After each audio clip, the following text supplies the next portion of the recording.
기도에 성공하자. 할렐루야. 오늘 새벽에 나오신 분들은 기도에 성공하신 분들인 줄로 믿습니다. 앞으로도 계속 기도 생활에 성공하시기를 바랍니다. 할렐루야. 네. 기도를 하는데 방해꾼이 있습니다. 그게 마귀입니다. 마귀가 어떻게든지 기도 못하게 해서 피곤하게도 하고 바쁘게도 하고 또 아무것도 아닌데 성질도 나게 해서 기도를 못하게 막아버립니다. 기도하면 마귀는 안 되거든요. 마귀 입장에서는 하나님 믿는 사람이 기도하면 안 돼요. 그러면 자기가 있을 수가 없어요. 기도하면 성령님이 임재하시고 천사가 와서 도우니까 마귀가 있을 수가 없어요. 그러니까 마귀는 어떻게든지 기도를 못하게 막는 겁니다. 그런데 기도를 꾸준히 여러분이 하시면 수많은 어려움들이 생기지만 하나님의 도우심으로 그 어려운 문제들을 하나씩 해결해 나가는 기쁨이 있습니다. 그리고 가난하신 분들은 제발 부탁드리니까 기도 빠지지 말고 열심히 하시기 바랍니다. 새벽에 빠지지 말고 우리에게 일용할 양식을 공급하신 이도 하나님이시고 가난한 자를 부하게 하시는 이도 하나님이십니다. 그러니까 꾸준하게 기도하세요. 꾸준하게. 그러시면 그 기도를 하나님이 다 이루어주시고 열매 맺게 하여 주실 줄로 믿습니다. 이제 오늘 아침으로 새벽기도 끝났다. 내일부터는 자자 좀 더 졸자 그러시면 마귀가 또 찾아갑니다. 그러니까 내일 새벽에도 나오시기를 바랍니다. 마태복음 21장인데 28장까지 있습니다. 그래서 다음 주 한 주간 더 하려고 합니다. 원래 22장서부터는 이제 그 다음 주 고난주간에 하면 딱 맞습니다. 고난주간에 하면 딱 맞은데 한 주간 먼저 고난주간이라고 생각하고 고난주간에 일어날 예수님의 말씀들을 공부하고 다시 원상태로 돌아가도록 하겠습니다. 자, 오늘 마태복음 21장 요약입니다. 1절서부터 11절까지는 예수님이 예루살렘 성에 입성하는 장면입니다. 들어가시는 장면. 12절서부터 17절은 성전을 정화한다, 깨끗이 한다 하는 장면이고 18절에서 22절은 열매 없는 무화과 나무가 저주받는 그런 거고 23절에서 32절은 예수님이 무슨 권위로 일을 하느냐 하는 질문이고 33절에서 46절까지는 포도원 농부의 비유입니다. 첫 번째로 예루살렘 성을 예수님이 입성합니다. 예수님이 예루살렘 성을 입성을 하는데 나귀 새끼를 타고 들어가셨다 그랬어요. 나귀가 조그만하더라고요. 타봤어요. 뭐 이만밖에 안 해요. 네. 송아지? 우리나라 송아지보다 조금 한 20cm, 30cm 더 높은 것 같아요. 그런데 송아지는 이렇게 몸이 날씬하잖아요. 그런데 나귀 새끼는 뚱뚱해요. 키는 적은데 살이 통통이 쪄갖고 이 등장 위에 타보니까 말처럼 넓어요. 그러니까 옆으로 많이 커졌어요. 예. 키는 적은데 그래서 그런지 힘이 세요. 예. 내가 몸무게가 나가잖아요. 그래서 나귀 새끼를 타봤어. 이스라엘에 가서 타봤어요. 이스라엘에 가서 타봤더니 잘 달려요. 나를 태우고 그 조그마한 게 이만밖에 안 하는데 위에 탔더니 자전거 높이밖에 안 되는데 잘 달리라고 나귀 새끼가 힘이 세가지고 내가 등치가 있는데도 근데 그것을 예수님이 타셨다. 보통 사람들은 말을 타죠. 내가 이 정도로 위대하다 그래가지고 백마를 타죠. 그런데 예수님은 겸손하게 나귀 새끼를 탔습니다. 나귀 새끼를 빌린 그 동네 이름이 벳바겟 그랬죠. 베단이 바로 밑에 동네입니다. 베단이 동네 바로 밑에 있어요. 성지순례 가시면 이 나귀 새끼를 빌린 그 집이 지금은 교회가 돼 있어요. 교회. 그래서 그 가서 보실 수가 있습니다. 바로 그 밑에 동네. 자, 이것을 타고 예수님이 입성하실 때 9절 보세요. 소리 높이려되 호산나 다윗의 자손이여 찬송하리로다. 주의 이름으로 오시는 이여 가장 높은 곳에서 호산나 하더라. 호산나, 이제 구원하소서, 이런 뜻입니다. 이제 우리를 구원하소서. 우리를 로마의 손에서 구원해 주시고 헤롯 왕의 손에서 구원해 주시고 우리를 죄에서 구원해 주시고 우리를 이 가난에서 구원해 주시고 우리를 이 인생의 고통에서 구원해 주소서 하고 메시아가 들어올 때 환영하는 그런 환영의 소리입니다. 예수님은 정말 구원하러 오셨어요. 근데 이 땅이 아니에요. 이 땅은 이미 하나님이 보실 때 썩을 대로 썩고 망할 대로 망해버렸어요.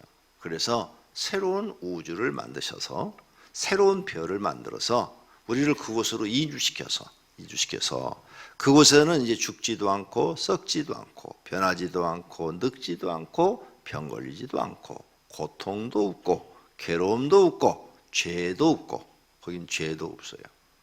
거긴 경찰이 없습니다. 그런 곳에서 영원히 살게 하나님이 만들어 놓으셨습니다. 그곳을 주면 모든 구원이 이루어지는 거예요. 가난한 자도 거기선 가난한 것이 없으니까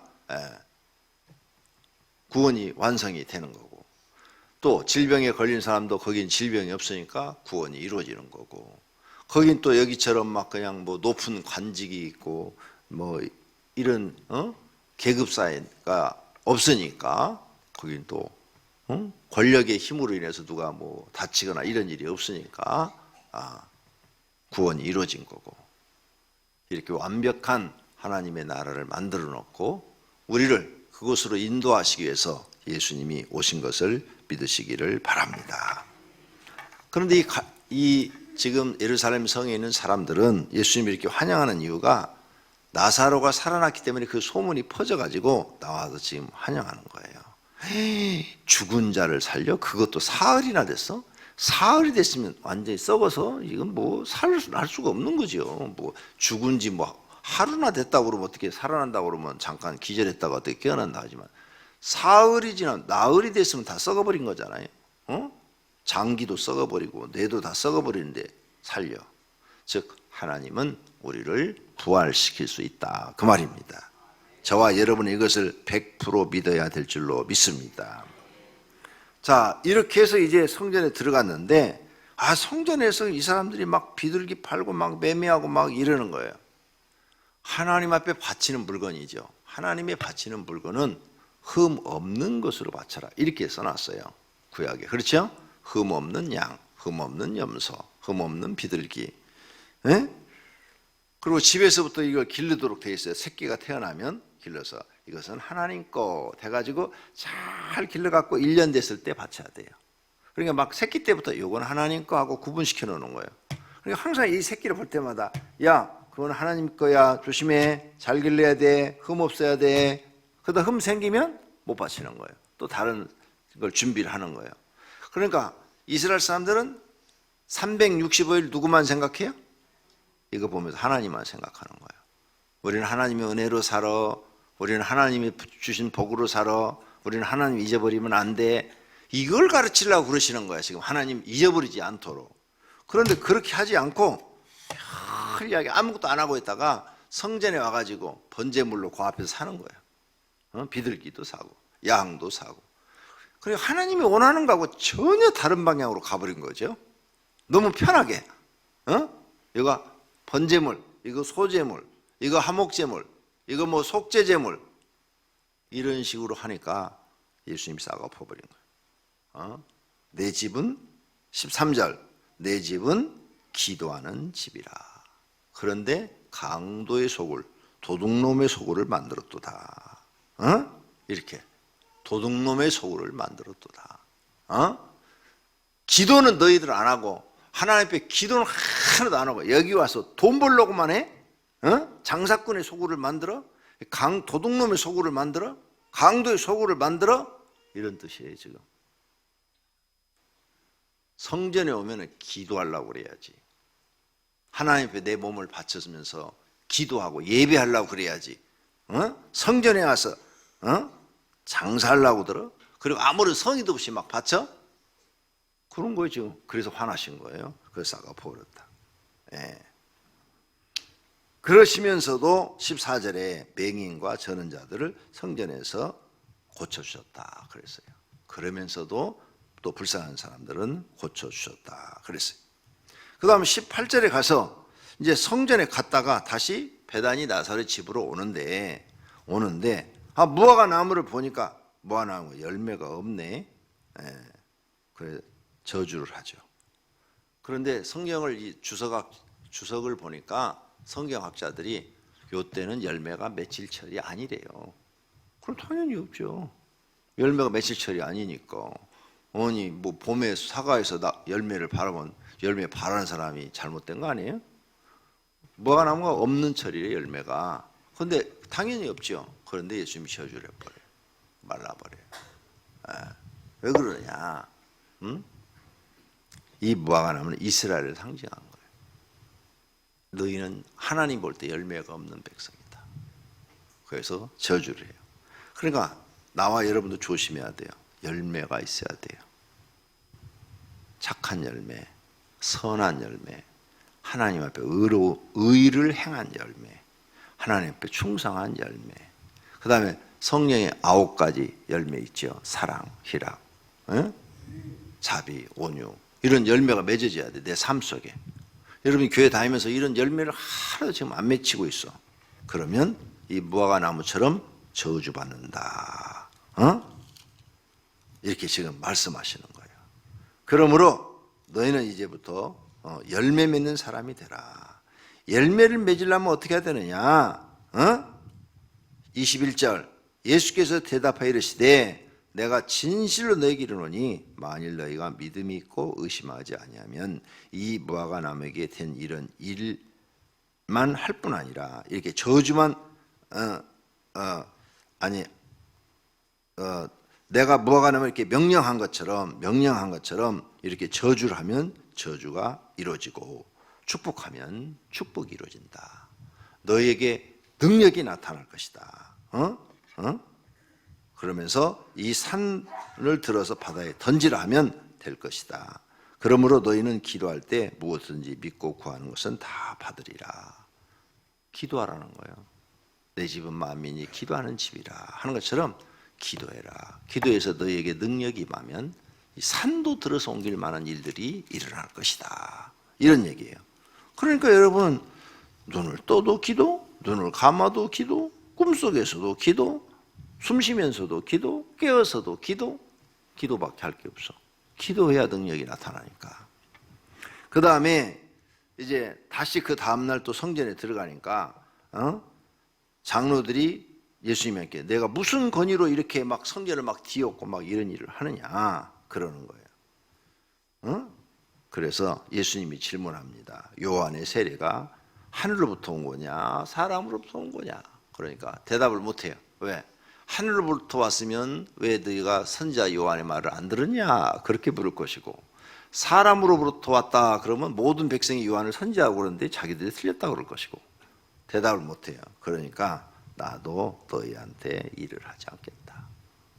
말을 하지 않겠다. 내가 무슨 권위로 일을 했는지 너희가 나 트집 잡으려고 지금 물어보는데 난 말하지 않겠다 하고 빠져나가시고. 자, 그 다음에 포도원의 비유가 나옵니다. 마지막으로 포도원의 비유가 나오는데, 포도원 농부가 포도원 지기들한테 다 맡겨놓고 갔다. 그래서 이제 농사 지어서 나눠 먹자.